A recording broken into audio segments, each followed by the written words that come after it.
All right, today we're diving into a really simple story, but it's one that holds a super powerful lesson. We're talking about a mysterious lamp, four friends, and this idea that maybe, the greatest magic isn't what we think it is at all. So let's just start with this one big question, okay? It's really the heart of this whole thing. What if kindness was a form of magic? I mean, not spells or wands, but just simple, everyday acts of kindness. Just let that idea sit with you as we jump in. Okay, so our story kicks off in this tiny village, the kind nestled between these beautiful green hills. And it's right here that four friends are about to find something that's gonna completely change not just their lives, but their whole community, forever.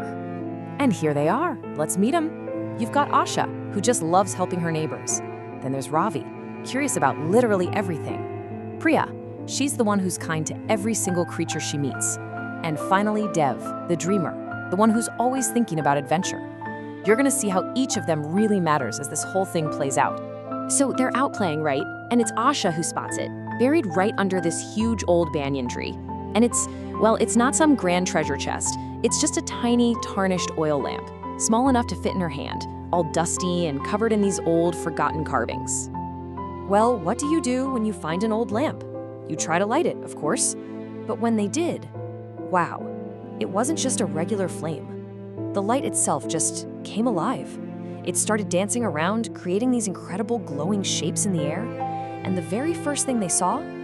Hearts, just swirling around them like these little golden butterflies. So right away, they knew this wasn't just some cool magic trick. No, this lamp, it felt like it had a purpose.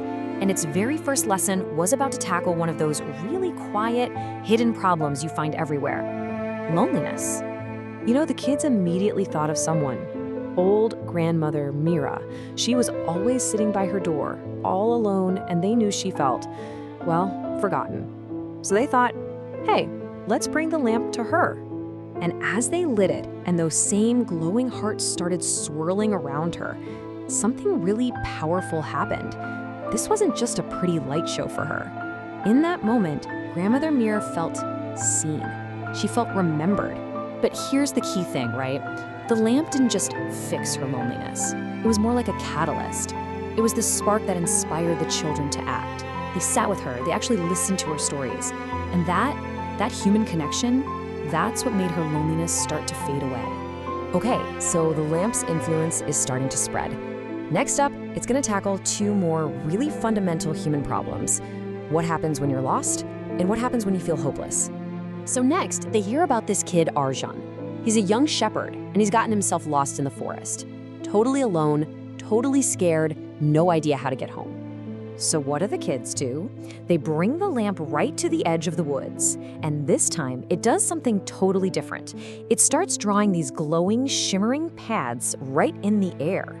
It literally created a map of light for Arjun to follow, a real beacon of hope.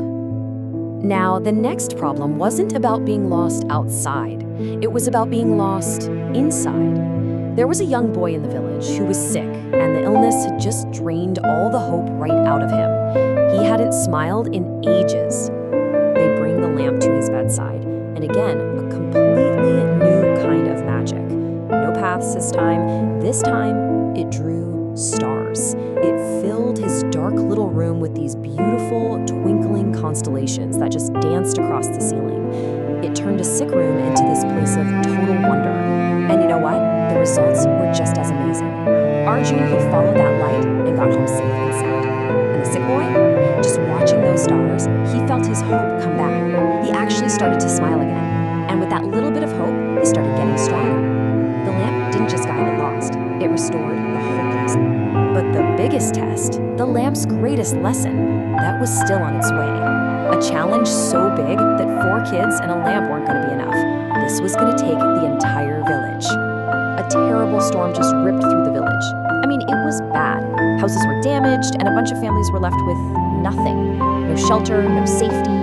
The whole village was in crisis mode. So the kids, they take the lamp to the center of the town square. They light it, and this time its vision was the biggest one yet.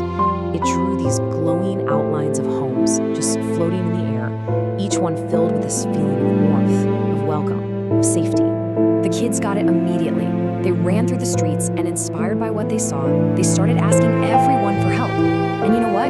People listened. They opened their homes. They cleaned out their barns. Even the temple opened its doors. Every single family that lost their home found shelter that night. The whole village was glowing, and it wasn't just from the lamp anymore. It was from the light of everyone's kindness. Now, after all this, something funny happened. The kids noticed the light from the lamp. It was actually getting dimmer, but the light in the village, it was brighter than it had ever been. And that's when they figured it out. That's when they learned the lamp's final and most important lesson. And this, right here, is the core of the whole story. The lamp itself, it wasn't the magic. It was a teacher. All it did was show them what was possible. The real magic was the kindness it helped unlock inside of them and inside everyone in their village. Asha's the one who put it into words. She said, "The lamp's magic isn't over. It's just beginning." It gave us the knowledge that we are the magic. When we help each other, that's the real light. See? The power wasn't in the lamp anymore. It was in the people. So what's the big takeaway for us, right? Well, this whole story really boils down to four simple but powerful things. A listening ear can heal, a helping hand can guide, A hopeful word can restore, and an open door can shelter. that's not supernatural stuff. That's just human kindness, and it's something every single one of us has the power to do. And that really brings us to the end. The story leaves us with one last question, and this one isn't for the kids in the story, it's for us. It's a reminder that we all have that same kind of light inside of us. So the only real question left is, what light are you going to create today?